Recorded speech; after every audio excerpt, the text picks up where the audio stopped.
എല്ലാവർക്കും നമസ്കാരം. ഞാൻ സുഖമായിരിക്കുന്നു, നിങ്ങളും സുഖമായിരിക്കുന്നു എന്ന് വിശ്വസിക്കുന്നു. ലോകാസമസ്ത സുഖിനോ ഭവന്തു.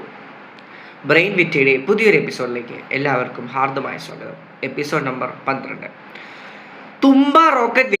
തുമ്പ റോക്കറ്റ് വിക്ഷേപണ കേന്ദ്രത്തെ അന്താരാഷ്ട്ര സ്ഥാപനമായി ഐക്യരാഷ്ട്ര സംഘടനയ്ക്ക് സമർപ്പിച്ച വർഷം ഏത്?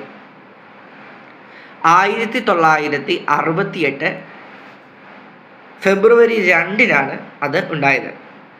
ഇന്ത്യൻ സ്പേസ് റിസർച്ച് ഓർഗനൈസേഷൻ രൂപീകരിച്ച വർഷം ഏത്? 1969 ഇന്ത്യൻ സ്പേസ് റിസർച്ച് ഓർഗനൈസേഷൻ രൂപീകരിച്ച വർഷം. പൂനെയ്ക്ക് സമീപം ആർവിയിൽ Vikram earth station communication, satellite communication ground station സ്ഥാപിച്ച വർഷം ഏത്? 1971 ഈ സ്ഥാപനം സ്ഥാപിച്ചത്. ഇന്ത്യൻ ബഹിരാകാശ പരിപാടികളുടെ പ്രഥമ രൂപരേഖ തയ്യാറാക്കിയ ശാസ്ത്രജ്ഞൻ ആര്? ഡോക്ടർ ഹോമി ജഹാംഗീർ ബാബ. ഈ രൂപരേഖയുടെ പ്രവർത്തനം വിപുലീകരിച്ചത് ആര്? ഡോക്ടർ വിക്രം സാരാഭായി ആണ്. ഇന്ത്യൻ സ്പേസ് റിസർച്ച് ഓർഗനൈസേഷൻ എന്താണ്? ഇന്ത്യൻ ബഹിരാകാശ ഗവേഷണ പരിപാടികൾ ആസൂത്രണം ചെയ്ത് നടപ്പിലാക്കുന്ന സംഘടനയാണ് ഇന്ത്യൻ സ്പേസ് റിസർച്ച് ഓർഗനൈസേഷൻ. ബഹിരാകാശ വകുപ്പിൻ്റെ നിയന്ത്രണത്തിലാണ് ഇതിൻ്റെ പ്രവർത്തനം നടക്കുന്നത്. ആസ്ഥാനം ബാംഗ്ലൂരു ആണ്. വിക്രം സാരാഭായ് സ്പേസ് സെൻറ്ററിൻ്റെ ആസ്ഥാനം എവിടെയാണ്? തുമ്പയാണ്. വിക്രം സാരാഭായ് സ്പേസ് സെൻറ്ററിൽ പ്രവർത്തനം നടക്കുന്ന ഇതര ഘടകങ്ങളേവ?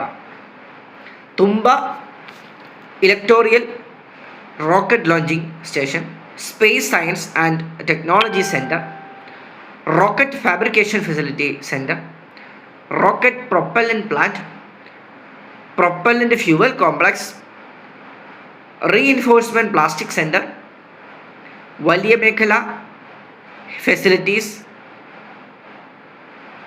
Thiruvananthapuram, ammonium perchlorate experimental plant Aluva. ഇവയാണ് വിക്രം സാരാഭായ് സ്പേസ് സെൻറ്ററിൽ പ്രവർത്തിക്കുന്ന ഇതര സംഘടനകൾ. ഭാരതത്തിൻ്റെ മറ്റു ബഹിരാകാശ ഗവേഷണ സ്ഥാപനങ്ങൾ ഏവ?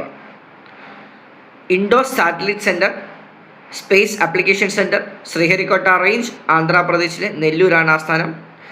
Axillary propulsion systems unit, Thiruvananthapuram. അഹമ്മദാബാദിലെ ഫിസിക്കൽ ലബോറട്ടറിയുടെ പ്രധാന ഘടകങ്ങൾ ഏതൊക്കെയാണ്? Experimental satellite communication earth station, satellite communication system division, remote sensing and meteorological application division. ഇവയാണ് അവ. എല്ലാവർക്കും